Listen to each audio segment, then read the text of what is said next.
Olá pessoal, tudo bom com vocês? Voltamos, mais uma semana de aula, graças a Deus, né? Todo mundo passou um bom final de semana, descansaram as mãos um pouquinho, né? Que eu sei que vocês ficaram bem cansados, escrevendo bastante.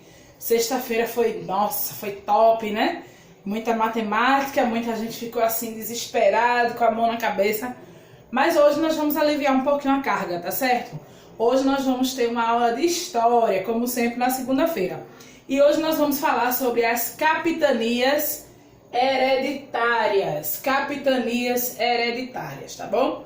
Eu destaquei aqui no quadro duas interrogações, né? Que a gente vai entender ao longo da nossa leitura, da nossa atividade de hoje, tá certo?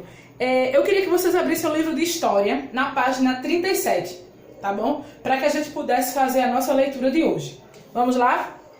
Devido à pirataria, vocês lembram nas aulas passadas que eu falei de 3 países europeus? Deixa eu ver se a tia lembra, porque tá ficando velha, às vezes esquece. Mas vamos lá. Era França, Inglaterra, eita, e agora o outro, Holanda, eu acho que era esse mesmo. Esses 3 países, eles não concordaram com o Tratado de Tordesilhas. Lembra aquele tratado, aquele documento em que Portugal e Espanha fizeram um acordo dividindo o território, né? Portugal ficou com uma parte, Espanha ficou com outra, e aí ninguém invadia a área de ninguém. Mas aqueles 3 países da Europa não estavam concordando, e aí eles começaram a praticar a pirataria. Lembram? Pronto. Agora que a gente foi lá no fundo do baú, né? Puxar da memória e buscou essa informação, vai facilitar para a gente entender o conteúdo de hoje, tá certo? Como eu estava lendo aqui, ó, devido à pirataria daqueles países lá da Europa, o rei de Portugal, ele precisava fazer uma coisa, ele precisava tomar uma atitude. Que atitude era essa? Ele precisava ocupar e colonizar onde? O Brasil, tá certo? Só que tinha aí um agravante. Para fazer isso, ele precisava investir muito dinheiro, né? O custo dele seria muito alto, tá certo? Então, o que é que ele pensou? Bom, eu tenho que fazer alguma coisa, eu tenho que tomar uma posição, porque eu não posso perder os territórios que eu conquistei, certo? Então vamos lá. Como ele não tinha recursos, ele criou um sistema de colonização, certo? Ele criou um sistema de colonização que não o obrigasse a gastar muito dinheiro. Eu acho que é daqui que vem aquele jeitinho brasileiro, né? Porque se a gente parar para pensar, como o Brasil foi colônia de Portugal por muitos anos, né? Talvez tenha sido daí que veio esse jeitinho, porque nós brasileiros, nós não desistimos nunca, a gente sempre dá um jeitinho de economizar nas coisas, né? Principalmente agora nesse momento de pandemia, de coronavírus, que a gente não pode sair muito de casa, então a gente tá sempre dando um jeitinho de economizar. Então, gente, o rei de Portugal, ele não tinha nada de besta, né? Ele não tinha nada de bobo. Ele pensou em algo que ele pudesse fazer e economizar. Então vamos ver o que ele imaginou. Dom João III, lá no ano de 1534, ele decidiu adotar um regime de quê? De capitanias hereditárias, tá certo? Como é que isso funcionava? Vamos entender.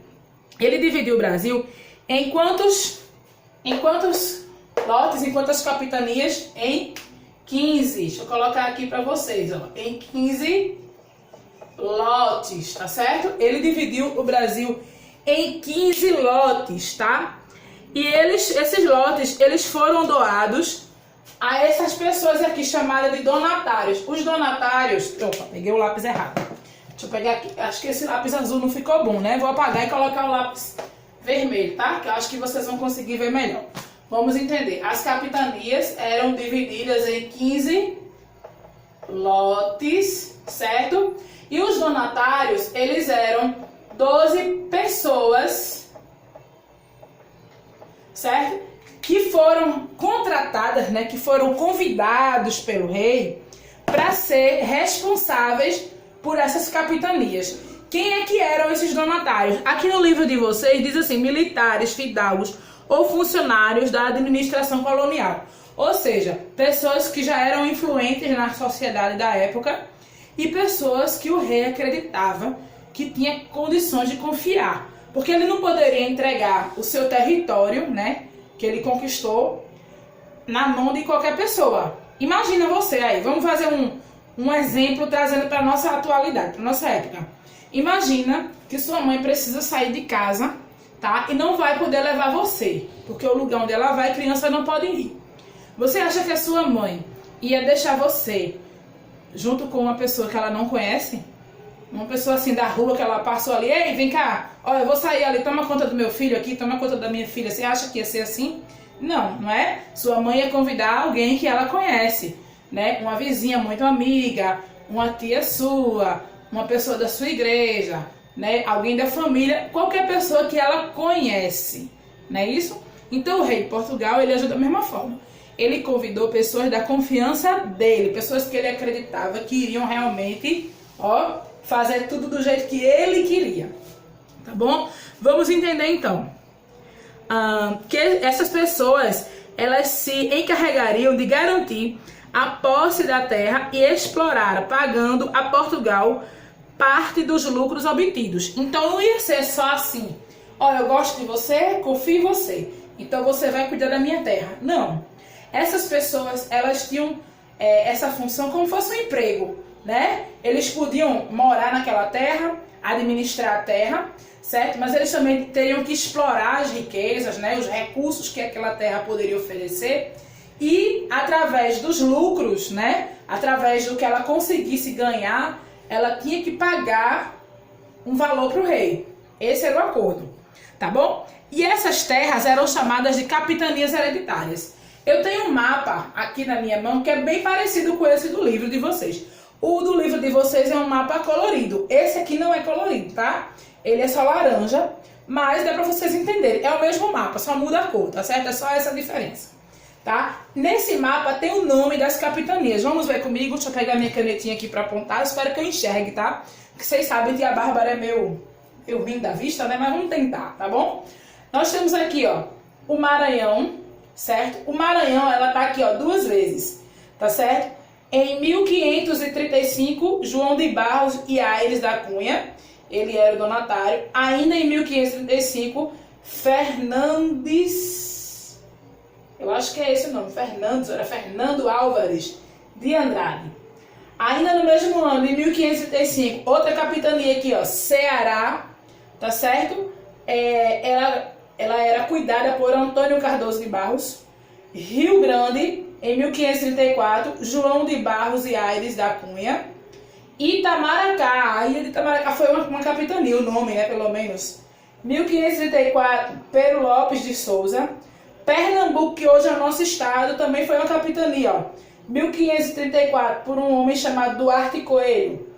Bahia de Todos os Santos, 1534, ele foi governado por Francisco Pereira Coutinho. Ilhéus, que hoje é um lugar importante na Bahia, né? 1534, foi governado por João de Figueiredo Correia. Porto Seguro, também na Bahia, 1534, na época era uma capitania, né? Peiro de Campos Tourinho, certo? Espírito Santo, em 1534, foi administrada por Vasco Fernandes Coutinho. São Tomé, por Pero de Góis. São Vicente, certo? São Vicente, por Martim Afonso de Souza. Santo Amaro, em 1534, Pero Lopes de Souza. Outro São Vicente aqui, ó, Martim Afonso de Souza. E Santana, em 1534, por Pero Lopes de Souza. Então, essas capitanias aqui, ó, esses territórios aqui, eram territórios dominados pelo rei de Portugal, né? Pela coroa portuguesa.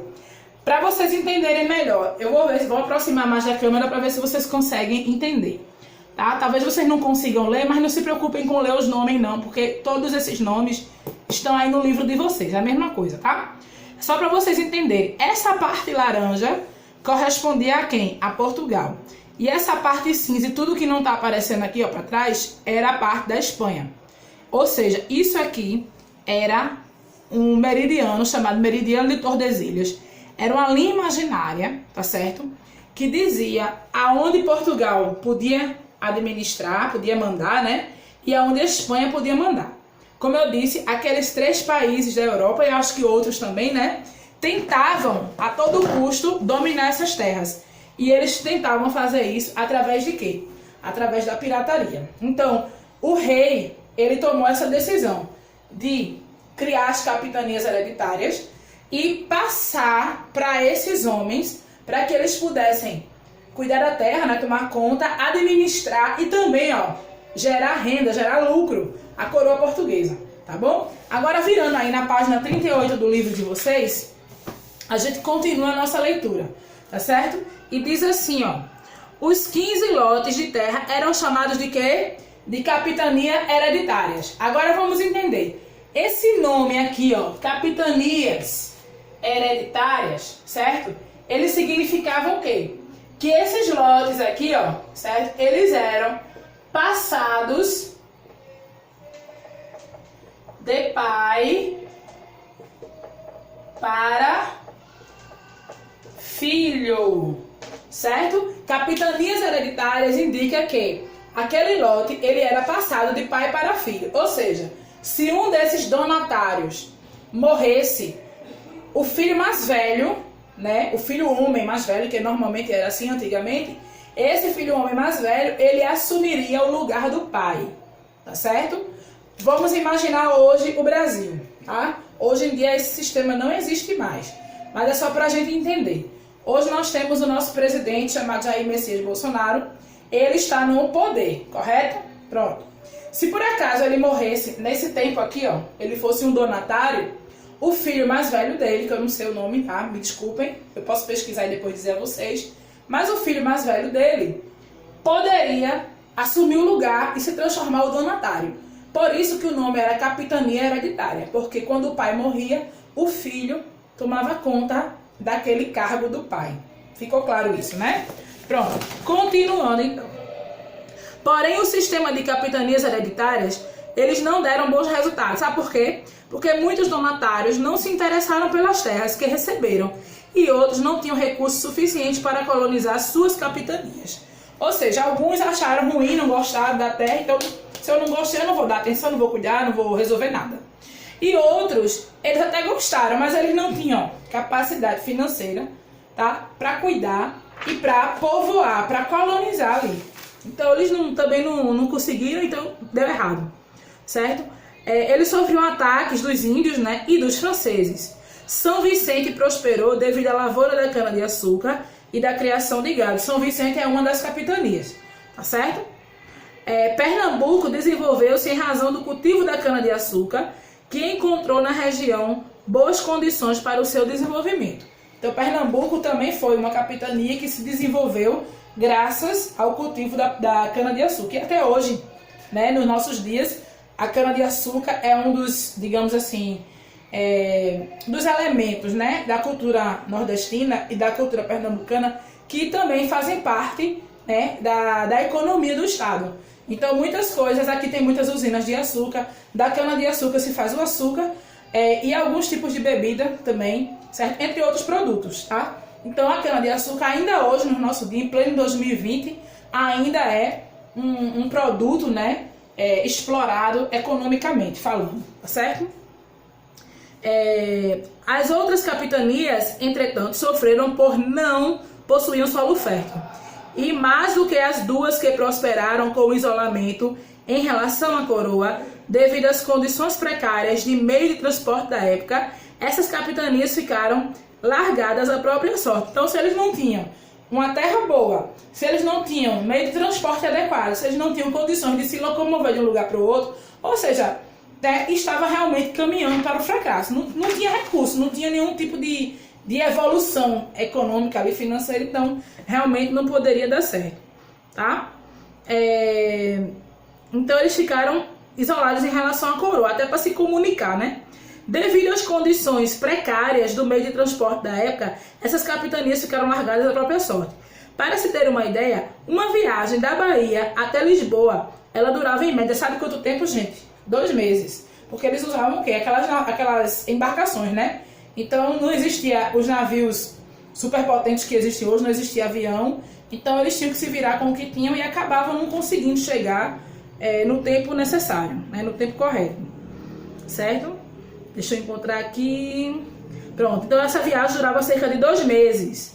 Tempo demais para solicitar qualquer ajuda. Então quando a ajuda vinha chegar, já não tinha mais graça. Eles já tinham perdido a luta, né, com a sua situação lá. Tá? Apesar dessas dificuldades, as capitanias lançaram as bases da colonização. pela formação dos primeiros núcleos de povoamento, como São Vicente, em 1532, Olinda, em 1537 e Santos, em 1545, além de preservar a posse da terra nas mãos de Portugal e apontar possibilidades de exploração econômica, especialmente da cana-de-açúcar.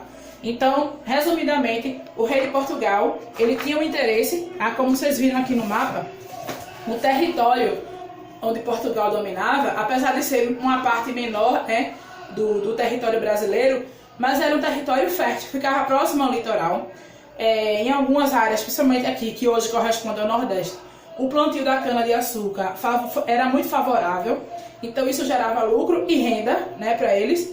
Então o rei tinha interesse, mas pelo fato de a grande maioria dos donatários terem desistido das suas terras, então o sistema de capitanias hereditárias não prosperou, tá certo? Então eu quero que vocês façam agora a atividade, tá bom? Da página 38, 39 e 40 do livro de vocês, tá bom? E fiquem atentos ao grupo para as atividades extras e aos trabalhos, tá bom? Eu não vou falar aqui no vídeo para não demorar muito, mas vai seguir hoje uma lista de trabalhos, né? O restante dos trabalhos que faltam para vocês completarem aí os trabalhos para serem avaliados e terem suas notas, tá certo? Então fiquem atentos, não acumulem as atividades, releiam o texto para poder responder a atividade, não esqueçam de colocar a data no livro. E o último detalhe, não esqueçam também, toda atividade no caderno tem que ter cabeçalho, tá bom? Um beijo para vocês, espero que tenham gostado da aula. Tchau, tchau. Até a próxima aventura.